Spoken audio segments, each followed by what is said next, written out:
Hello and welcome back to Let's Play Deadfire with me, Bring It On. Let's check out the shipwreck and then the island beside it. We got some flint and tinder, Alien Trading Company colors, and that's it.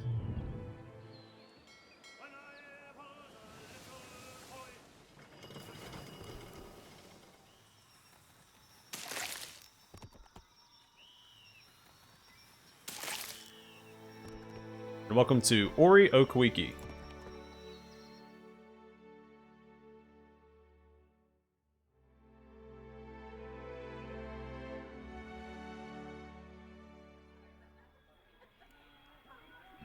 That symbol.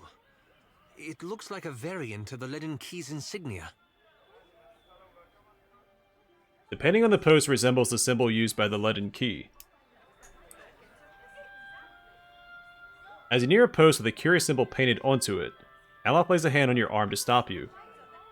This is a prudent time for me to explain something. He licks his lips, considering his next words. Very well. I promised to tell you what I was doing among the animancers at Port Marge. Well, it's about time. As you may have guessed, I was observing them, gathering information on the various animancy operations in the region. I thought you were looking for a particular Leaden Key group. Yes, and how better to draw them out. Animancy is a subject of particular interest to the Leaden Key. Through it, I hope to pick up the trail. A spark of pleasure gleams in his eye. That's smart. Merely a first step. Still, his ears redden. After that incident in Old Valia, I thought more about the Leaden Key and its particular composition. Go on. It's existed for over 2,000 years. Say what you will about its motives and methods, but that's an impressive tenure. He claps his hands behind his back and begins pacing. I hope you got a while, because I got lots to say about their motives and methods. Relax, Adair. I'm not defending them. He turns back to you. That's when I realized how short-sighted I'd been. To think I could undo the Leaden Key without understanding how it works. Adair seems pleased. Listen. I found references to an ancient Leaden Key cabal in the Deadfire. Possibly one of the oldest, if accounts are credible. And they appear to have been working independently, without direct intervention from Theos, for almost 2 millennia. He watches you eagerly, waiting for that to sink in. Then, his gaze turns back to the ruining Gwithin Tower, and the canoes beside it. Whoever lives here, they've obviously been here a very long time. He looks at the post with its strangely painted symbol. And that looks strangely like the Leaden Key insignia, but twisted somehow. He cocks his head as if to examine it from another angle. Please, let's look around. Will do. I was starting to get a little concerned that we weren't going to get Aloth's companion quest. Be cautious. Be constant.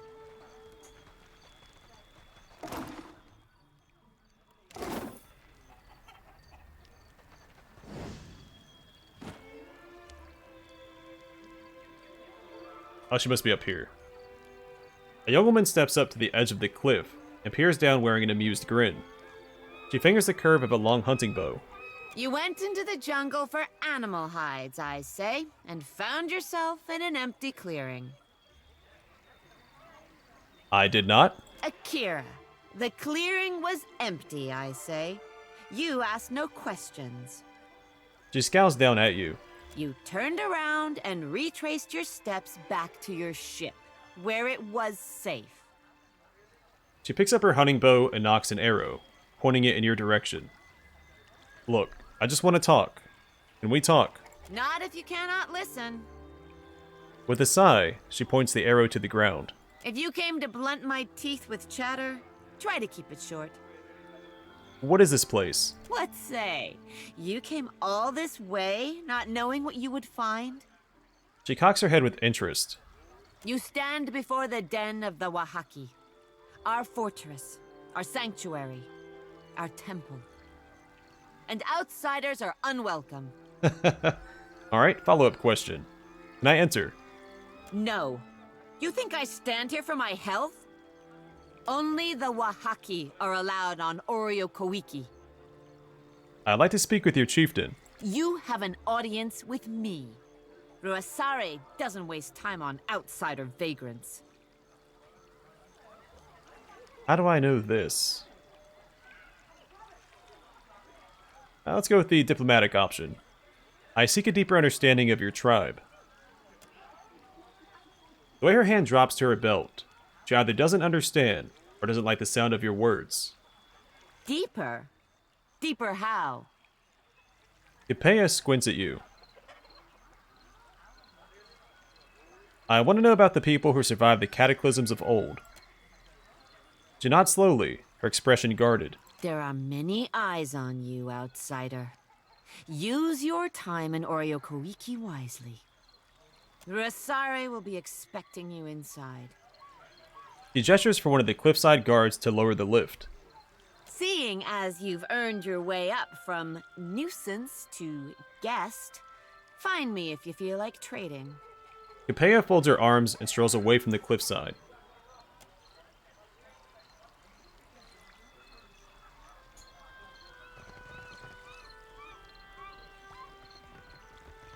Real quiet now.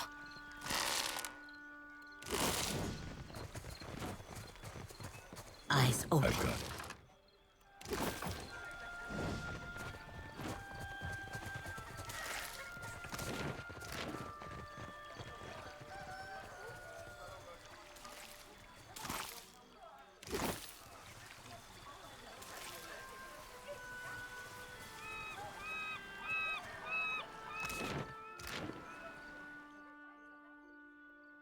Rocky outcroppings pepper the face of the cliffside. You can make out the shape of stone ruins situated high above. The terrain offers an abundance of hand and footholds, but the length of the climb alone would exact a heavy toll of effort and strain. Scouting for secure passage could help to mitigate the risks of a hard climb. Have someone study the cliff. Adair squints up at the rock face and points at dangers which eluded you until now. You note that a crevasse, which would otherwise have proven a useful foothold on the journey up, is home to a bulbous and pulsating nest of wasps. Higher still, a prominent ledge stands out as an intimidating obstacle. You note no other dangers of significance. Climb up. You begin the climb, alternating your attention between your footing and any less obvious dangers. You nearly avoid the crevasse supporting the wasp nest, and continue your ascent. You come upon a ledge that commands the cliffside. The outcropping looks like it could support an adult's weight, though it would take a nimble outdoorsman to plot a safe course. Send someone up to scout for a safe route. After scaling the cliff with the mountain's coat's alacrity, Adair waves down at you and signals the optimal path up. You make for the summit of the cliff, panting from the exertion and grateful to find yourself once more on stable ground. Hear that, Adair? Let's not go in there yet.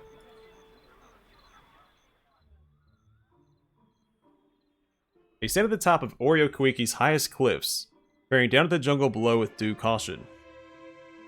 Climb down. Taking a deep breath, you begin the slow and careful descent to the bottom of the cliff, mindful of any unstable footholds.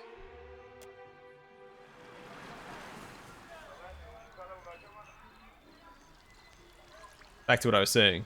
You hear that, Adair? You have the alacrity of a mountain goat. Put that on your resume and your dating profile.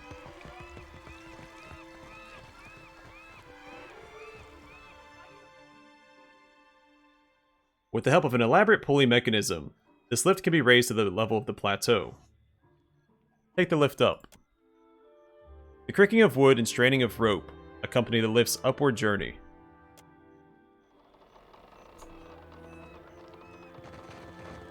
Be cautious. Be constant. Ah.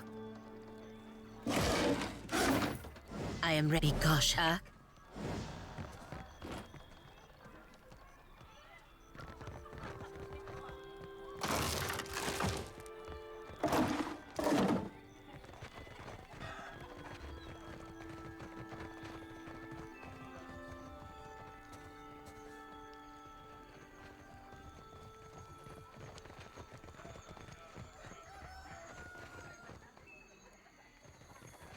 That's not the first person to say that. The daughter of Amira. Does she bring an omen? Referencing Palagina. On it.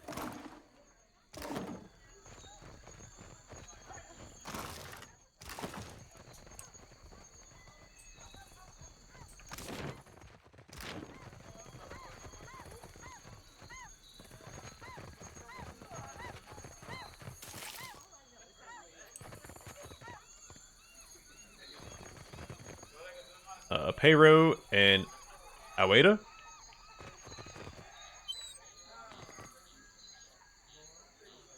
A round-bellied man stands at ease before a cluster of hardened fighters, their fists balled and brows furrowed. Murmurs of tense discussion slow to a halt, as a woman at the head of the crowd steps forward clutching a spear. Maybe the spear's a gift for us? Silence. She grimaces at Adair. The outsider must leave. Koīki will not be parceled off and bought with foreign lies. She sweeps her spear-tipped gesture in your direction. Ruasari would never let that happen. Where is your confidence in Aranga? I take it there's a problem. You are the problem. We do not track dirt in our home. Excuse you. We are no better than the outsiders if our Mataru act like inhospitable savages. Where is the courtesy and welcome of the Wahaki? His questions cast a ripple of unease over every listener. If you have such love for outsiders, let this one speak for himself. She fixes her attention on you. Option 4. I'm not here for a fight. It'd be a mistake to start one. She grimaces at you. Her spear wavers. If the outsider turns on us, I say I will drag you through Tangaloa's maw with me. She curls her upper lip at a Peiro. For all our sakes, may I be proven wrong. Or a Peiro. Nodding to the assembled fighters, she signals them to disperse. On behalf of those who remember our manners, welcome to Koīki. He sighs and shakes his head at the warriors before refocusing on you. Is there usually much infighting when outsiders show up? Ikira, I say circumstances have made us rough around the edges. Outsiders come with cannons, nets, torches. They do not come to talk. Why are the Wahaki so protective of their land? We safeguard any land that the trading companies have not stolen out from under Anakaza's throne. The islands will fall if the tribes do not recall our past and Ngadi's covenant. Ngadi's covenant. Ngadi bade her followers to protect the islands, the tribes, and the luminous Adra. For this, she gave us the power to shape her domain. If we fail in our charges, the birthright of the Huana disappears. The Wahaki remember this. The Kahanga, they forget. Why so much concern over the past? We lost much of ourselves when cataclysm scoured the Deadfire. Somewhere among the islands, there's a place where we... He stops himself and bites his lower lip. Ikira, my apologies, but I should say no more. Back to my other questions. Ask. I am pleased to be making a new friend. What can you tell me about Ruasari? She is our Ranga, and the strength of our tribe. He stands tall, wearing a proud grin. I have never seen her without a mouthful of Koīki. Even in battle, she wears a bandolier of fruit. A spirited, passionate, and very hungry woman is my Rusare. Are you and Ruasari married? Apero regards you with confusion, then bursts into laughter. How the outsiders enjoy their vows. The Huana pair off, but we need no documents or witnesses. When it strikes Rusare's fancy that we should sleep under one roof, we do so vigorously. Some think I influence her judgment, but they have the wrong of it. My back is too fragile for the weight of authority, I say. Farewell.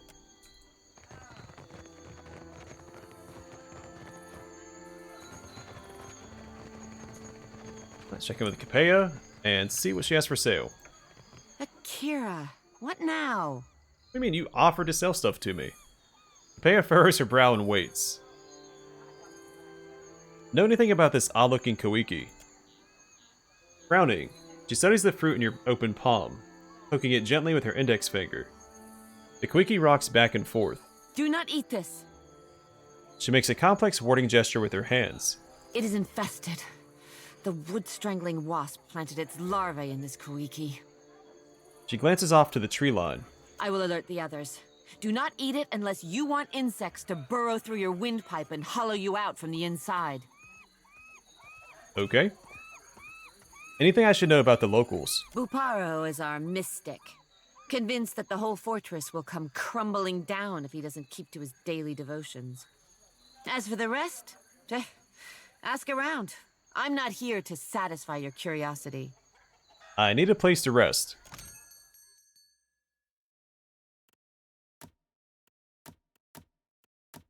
A simple reed mat. Let's go and rest up.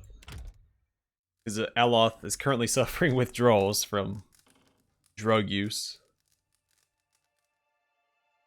His ripple sponge addiction. Akira, what now? I'd like to trade. You're in luck. I am the only one on the island who trades with outsiders.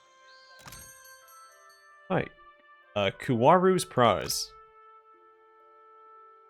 Sonorous, plus 5% damage with spells, and Jewel of Clarity, plus 1 intellect and plus 1 perception. When the volcano erupted on the far side of the island, Awaha, the Ranga of the local Hwana tribe, ordered the Roparu shorewalkers to scour the lava fields and search for valuable volcanic ash to fertilize the crops. While performing this duty, one shorewalker came about a small white jewel resting atop the surface of a cooling lava pool. She carefully retrieved it.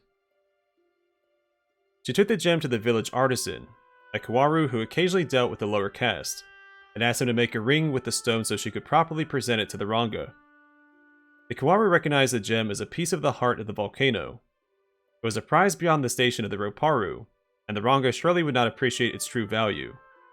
He confiscated the jewel and sent the shorewalker away. He crafted a ring, but had no intention of parting with it. We'll take that.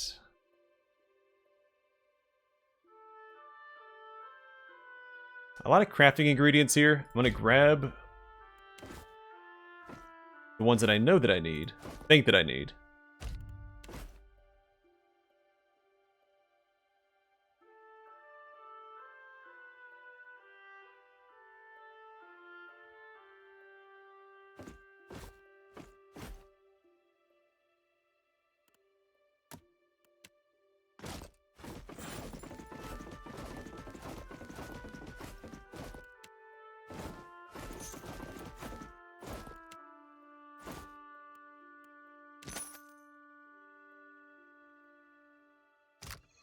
I am ready.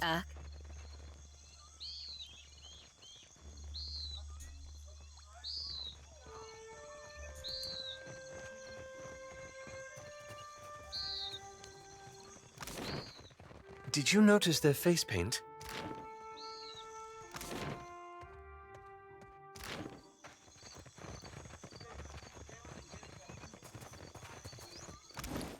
And as for this ring, we could give this to...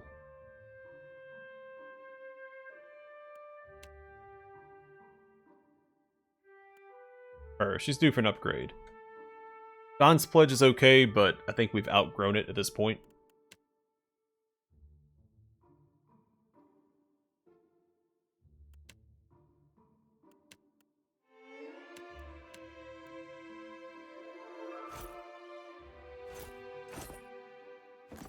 Think it suits me?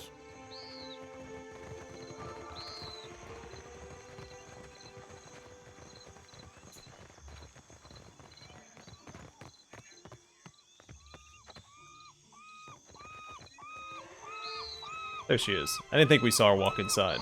Keep out of my way, outsider. Okay.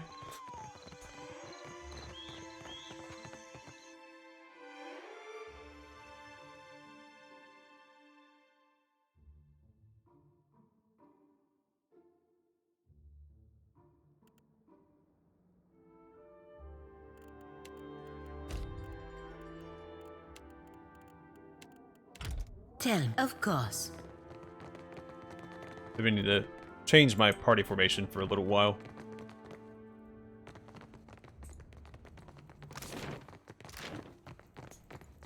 That mural. That's the same headdress Theos wore. The mural is quite faded, but you still recognize the distinct silhouette of Theos Ix Arcanon. Will do. This copper brazier reeks of ashes and burnt hair. A layer of soot and detritus line the blackened concavity. Examine the brazier. Among the ashes you find charred fruit pits, scraps of parchment, shards of pottery, animal bones, and matted bundles of singed hair. Nothing else about the brazier stands out to you as interesting or relevant. The preparing table for burnt offerings reeks of spices and gore.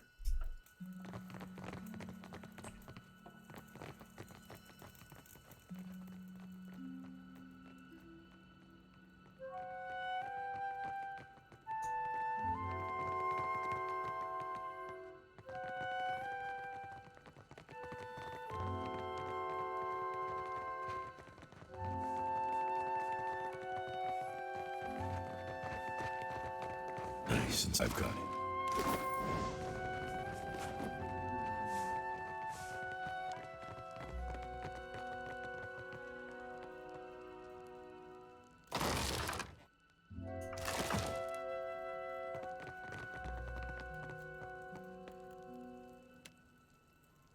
Hey. Well, don't see why not. So we can pull these guys out of here. This guy didn't move. Alright. Try this again.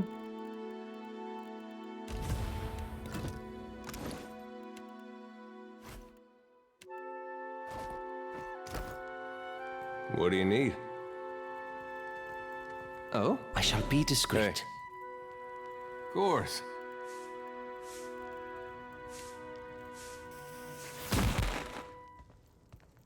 How may I help?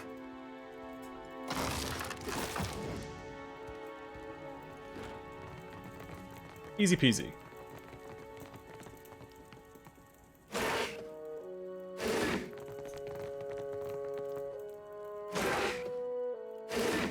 On it. There's something I can do. Well, don't Right see there, why you know not. exactly what needs to be done.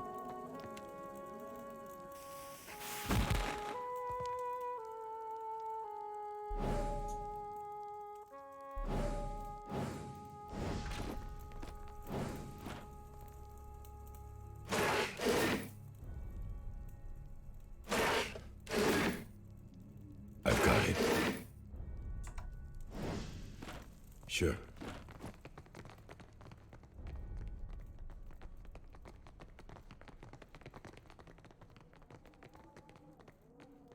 I'll go ahead and craft some more. Eventually I'll need to use them.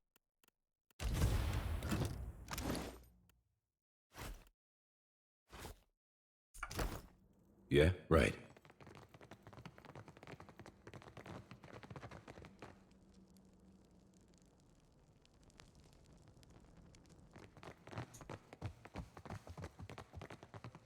Here's the rest of the named folks. The broad-shouldered woman on the throne lifts her gaze to meet yours. White face paint adds a grim aspect to her stoic demeanor. Smoldering braziers fill the air with oppressive heat, but she sits at ease. Her face paint. You don't suppose... Rasari turns her gaze to Aloth, who quickly falls silent. She returns her focus to you. I am the Ranga of this tribe, and will not hesitate to send your soul through Tangaloa's maw if you threaten my people. She steeples her fingers and watches your every move. Say nothing. You have the gift of our hospitality during this audience. Do not abuse it. The studious-looking man to the Ranga's side scrutinizes you. But will our hospitality be returned? A trembling mystic consults a palmful of runes. The Ranga silences him with a look. Sitting forward in her seat, she opens her fist to reveal a plump Koīki fruit. She takes a deep and thoughtful bite. Mbeta softened his heart against outsiders. Akira, I will hear this one. Outsiders do not come to Koīki unless they want something. She sets the Koīki down on the armrest and opens her palm, inviting you to speak. The Wahaki seem on edge for some reason. Akira, a good reason. Urasari squeezes her Koīki until the juices run between her fingers. You are knowing that the purchase of foreign slaves is allowed in the Deadfire? A shadow falls over Ruasari's eyes as she lowers her brow.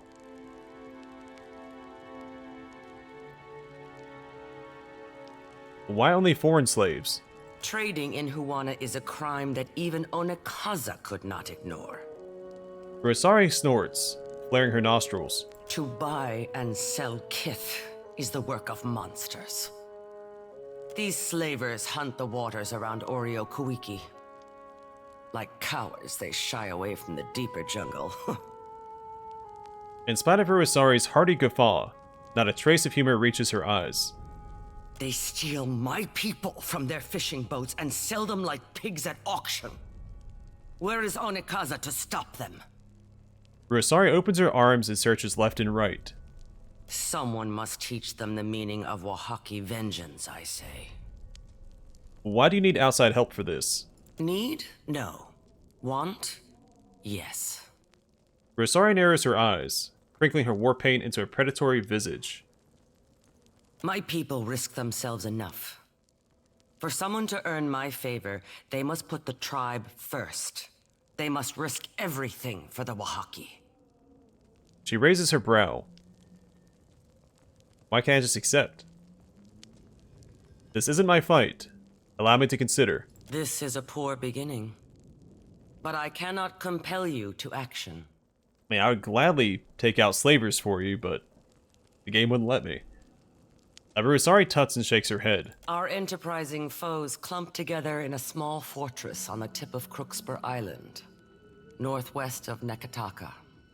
My love, Aparo, lost his sister to these creatures. Akira, more of us will vanish if we do not cut out the heart of Crooksburg. Tangara, call off the warriors. I grant our guest the freedom of the jungle. Even though he does not commit to helping us, Aranga always has hope. She tips her head in your direction, leaving something unspoken. As you say, Ranga. Tangara makes a discreet hand gesture toward the entryway, and a figure in the shadows scurries off. If you would come and go on Koīki, prove yourself a friend of the Wahaki. She bites deeply into the Koīki and swallows it down without chewing. I had other questions. She wipes her hands and motions for you to go on. The Singwithan ruin makes for a cozy hideout. Do not speak the name of those who felled mighty Ukaizo. Their spirits are unwelcome. Ruasari narrows her eyes and studies you closely. We do not hide. We are protecting a way of life that others would trample under their boots. The trading companies would strip the land that the gods gifted us and unmake the works of our ancestors. There is much to protect in the Deadfire. Too much for any single tribe. She sighs, rolling her shoulder to release some of the tension. Also, why is option 4 an option? I guess we're just here too early. What's the significance of your face paint? The Wahaki show outsiders that we know their deceitful face. She spits on the floor. My ancestor knew this face well. She recalled its every hateful curve to the Wahaki histories. We wear the bone-white grimace of our enemies and take power from it. Do you recognize the name Theus or the Leaden Key. I know only that they clang and clash like foreign names. She frowns, yet something in her soul sparks like kindling held to a flame. There's an ancient presence there with its own memory. Read her soul. You reach into her soul, chasing that spark of recognition. You feel hundreds of births and deaths within her, forming and disappearing like bubbles in boiling water. You sift past them all, focusing your overwhelmed senses on the memory of a strange, foreign man. When at last you seize it, you find yourself in the very same throne room, but the condition of the place and the memory of your host suggest that it is many, many hundreds of years ago, if not more. You are seated on the dais. A man is brought before you, dressed in stifling black robes. He reminds you of a corpse dressed for a funeral. He reminds you of something else too, but one of your attendants leans in and interrupts a thought before you can follow it. He tells you that this is the man you asked to see, and that his people have been harassing yours. He calls himself Theus Ix Arcanon. Explain yourself, stranger. He gives you a smile that sets your teeth on edge. Your Excellency, I come to warn your people. Your presence among these ruins is an affront to the gods. You must remove yourself, lest you face the gods' wrath. Indeed, the man is an even greater fool than you had been told. The gods surely take their time. We have lived here 200 years. They have yet to raise an objection. The timeline of the gods is not for mortals to understand. But even their patience shall wear thin, especially after this warning. He bows. You certainly feel your patience wearing thin. Who is he, this foreigner, to send your people from the halls and homes, from their halls and homes? And who is he to tell your people, the survivors, about the wrath of the gods? What ungrateful guests of Vix's hosts? Our ancestors built these places centuries ago. We will not leave. For a moment, his unctuous facade melts away, and he blinks at you and your attendants. You get the impression that your response has surprised him. Your people cling tightly to their history. His jaw is tight as he speaks. He swallows hard, as if gulping something unpleasant. But where are these designs among your arts? Where is the carved Adra in your wooden huts? These places were not built by the Huana, but by an ancient people from a distant land. You knew he was a fool, but now you suspect he is a dangerous one. His words are a lie, but like the very best lies, they contain the shadow of truth. Everyone knows foreigners once lived among your people as guests, but they have not been seen in 200 years. What prickles the back of your neck is the question of how he might know this, and why he brings it to you. The murals in these places and the stories of our ancestors tell it differently. How would you, foreigner, know our history better than our own grandfathers? I have seen your murals, and I know that you will recognize this. He smiles. He produces a helm with 2 horn-like protrusions and a mask attached. He is correct. You do recognize it. Your guards and attendants gasp. The man Theus smiles more broadly. It was my people who built these places, and now I come before you bearing their warning. At least that much is true. You turn to your guards. Seize him. Just as a look of surprise appears on Theus's face, Ancient Ranga's memory skips ahead. You're looking at Theus once more. This time, however, he and a score of robed men and women are bound amidst a heap of peat and wood. This time, he's staring at you in disbelieving fury. You've gathered your people and told them that the foreigners before them are the same ones who came to the island centuries ago. And now your people are angry and frightened too, because every Wahaki remembers the story of how these foreigners abused the hospitality of their Huana hosts. So great was their iniquity that the gods destroyed the great city of Ukaizo and many others besides. Watch now as I wipe their stain from among us. Your people cheer. Theus struggles and yells, but his words are drowned out. Let us never forget that this foreigner is a trickster, and his people a plague. Hundreds of Wahaki stamp their feet and beat the ground with the butts of their spears. Still Thea scowls and thrashes in protest. From this day forward, we must be vigilant. Let us root out such foreigners and keep our lands pure of their wickedness. The tribe cheers louder than ever. Young and old, Mataru and Riparu, all are united in purpose. A change seems to come over Theus. The struggle leaves his body, and the rage departs his face. Good. Let him accept his end. One of your attendants offers you a torch. Throw it onto the pyre. You hurl the torch.